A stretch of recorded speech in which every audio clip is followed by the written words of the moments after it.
Hi friends, अभिमान academy का फिर से आपका स्वागत है। और 69,000 शिक्षक भर्ती पर लेकर 6800 डबल बेंच की प्रक्रिया शुरू हो गई है। और जो भी अभ्यर्थी हमारे साथ जुड़ना चाहे जुड़ सकता है। खुले मंच से मैं ये बात बोल रहा हूँ। और ये सबसे बड़ी बात ये भी है कि एक सीनियर वकील को हमसे हमारी बात हो गई है, और एक सीनियर एडवोकेट के साथ हम वहाँ पर उतरेंगे। और सबसे बड़ी बात देखिए, EWS याचिका को लेकर मैंने भी काफ़ी ग्रुप्स में देखा, चैटिंग चल रही थी।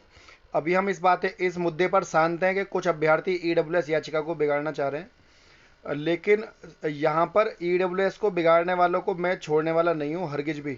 अभी मैं इसलिए शांत हूँ क्योंकि जब अब हमारी हमारी जो याचिका है उस पर उसको कोई अभी नुकसान नहीं है। लेकिन अगर किसी भी अभ्यर्थी की वजह से या किसी भी व्यक्ति की वजह से हमारी याचिका को अगर नुकसान हुआ, तो उसकी भरपाई हम अपने तरीके से उस व्यक्ति से कर लेंगे जिसने जो भी नुकसान पहुंचाएगा हमारी EWS याचिका को। क्योंकि आप मनमुटाव रखिए, अपने विचारों को गलत रखिए, और अपने अपने अलग अलग तरीके से आप कुछ भी बोलिए, ठीक है। आप अभ्यर्थियों से कोई भी झूठे सच्चे कैसे वादे करिए, हम शांत रहें। हमारे पास भी ऐसी बहुत सारी चीज़ें हैं जो हम बोलना चाह रहे हैं, लेकिन हम बोले नहीं। क्यों? क्योंकि हमको अभी नहीं लगता कि जब तक हमें नुकसान ना हो, या हमारे साथ जो अभ्यर्थी EWS के जुड़े हैं और नौकरी की राह देख रहे हैं, उनको जब तक कोई नुकसान ना हो, तो उससे पहले बोलना जो है वो बेवजह की एक एक विवाद को जन्म देना है। और मैं इस तरह की बहसबाजी में ना तो ध्यान देता, और ना ही आपने कभी देखा भी होगा जो व्हाट्सएप पे अलग अलग ग्रुप बने हुए हैं, तो वहाँ पर अभ्यर्थी जो है आपस में वाद विवाद चलता रहता है, उनका पूरे दिन चैटिंग चलती रहती है, और मैं उसमें कभी नहीं पढ़ता। क्यों? क्योंकि ना हम दो बात बोलते ना सुनते। और हमको कोई बात एक भी गलत बोल देगा तो फिर मामला फिर वही थानेदारी बात चलेगी। वो हमें पसंद नहीं है कि हम किसी भी अभ्यर्थी का जो है जीवन खराब करें। तो लेकिन अगर कोई किसी ने नुकसान पहुंचाया EWS याचिका को, तो ये तो तय है कि हम जो है छोड़ने वाले नहीं हैं।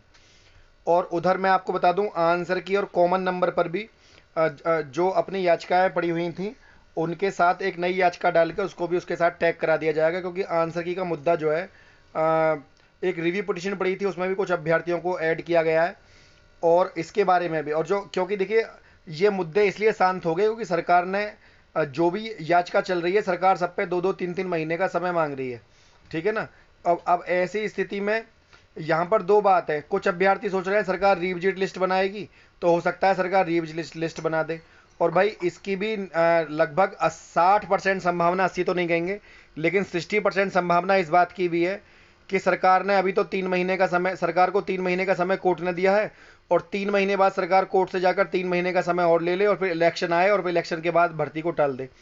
तो इसकी भी संभावना है। ऐसी स्थिति में डबल बेंच जाकर अपनी जो है नौकरी को बचाना भी यहाँ पर एक एक जिम्मेदारी वाली बात बन जाती है, ठीक है ना। तो ऐसी स्थिति में सीधी सी बात है, देखिए नौकरी, ऐसा तो नहीं है कि इलेक्शन के बाद इसको टाल दिया जाए, क्योंकि ऐसा बहुत बार देखा गया है कि आप सोच कुछ और रहे हैं और सरकार 2 कदम आगे ही चलती है इन चीज़ों में, ठीक है। और EWS पर जल्द ही अपना जो है 916 पर जो सुनवाई होने वाली है, लगभग सोमवार या मंगल या बुध में। इस कॉज लिस्ट अभी आई नहीं है, जब कॉज लिस्ट आएगी मैं आपको पोस्ट कर दूंगा, आप उसको देख लेना। और EWS पर फाइनल जजमेंट आने वाला है। ईश्वर ने चाहा तो यहाँ सफलता जरूर मिलेगी। मैंने कभी भी कोई OBC का बच्चा हो, SC का हो, जनरल कैटेगरी का हो, दिव्यांग भाई हो, ST कैटेगरी का हो, किसी भी कैटेगरी का हो, मैंने कभी नहीं चाहा किसी अभ्यर्थी को नुकसान हो। और ना ही मेरी किसी याचिका में इस तरह की बात करी गई है कि उसको नुकसान पहुंचा दो और हमें लाभ दे दो। हम कभी नहीं करते। हमें हमेशा मेरी इच्छा यही रही है कि सरकार चाहे तो संपूर्ण समायोजन कर दे, और चाहे तो सरकार 20,000 पदों को यहाँ पर जोड़ दे, ठीक है ना। तो इस तरह की बातें भी मेरे द्वारा ही शुरू से ही, एक जब से चैनल बनाया तब से कोई व्यक्ति ये नहीं कह सकता कि मैंने किसी के भी खिलाफ में या किसी के भी क्योंकि हमारा देखिए उद्देश्य ये है, सरकार अगर 10 लोगों को OBC को नौकरी देगी तो 10 अभ्यर्थी को जनरल कैटेगरी वाले को भी तो नौकरी मिलेगी। सरकार ऐसा कोई है, आप उसका दावा कोर्ट में जाकर कर सकते हैं कि जी ये 10 अभ्यर्थी फालतू लगे। जैसे कि OBC वाले बच्चे कह रहे हैं कि हमारे 19,000 का आरक्षण घोटाला हुआ है, हमें 19,000 पोस्ट कम मिली। अब अगर ऐसी स्थिति में 19,000 पोस्टें UR कैटेगरी में जुड़ जाती हैं तो OBC को मिलेंगी, OBC में जुड़ जाती जनरल को मिलेंगी।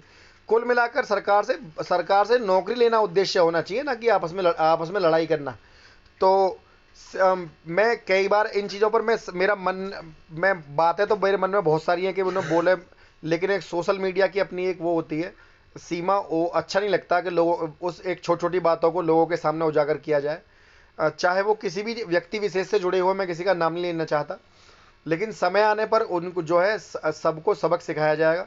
लेकिन अभी जो है, अभी फिलहाल में देखिए, हो सकता है अभ्यर्थी आपस में लड़ रहे हैं, किसी की मंशा नुकसान पहुंचाने की ना हो, और जो है ऐसा ऐसा जो है कोर्ट के द्वारा हुआ हो, लेकिन जब तक कोई बात फाइनल ना हो जाए उसके बारे में कोई भी बात कहनी ठीक नहीं है किसी के भी बारे में, क्योंकि ये जो है ओछे चरित्र का एक उदाहरण होता है कि आप किसी के भी चरित्र को एक मंचन पर आप उछालो और या किसी को बदनाम करो, ये उद्देश्य कभी भी किसी का नहीं होना चाहिए।